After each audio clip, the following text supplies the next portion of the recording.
പോവാ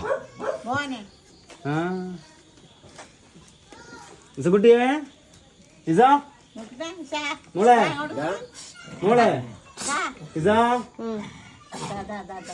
എന്റെ അടുത്തേക്ക് വരായിട്ടാണ് എന്റെ അടുത്തേക്ക് വന്നാ എനക്കൊന്ന് പഠിച്ചൂടെ? ആരാ ദിസ? ആരാ? അച്ഛന്റെ പങ്ങള്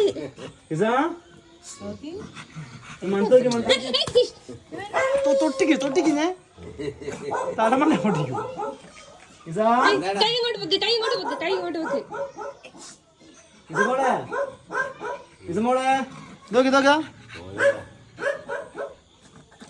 ഇതൊക്കെ ഉമ്മ കാണുന്നു. ചൊറിയേം വേണോ ഓനെ നോക്കുകയും വേണോ? എന്താ മോളെ?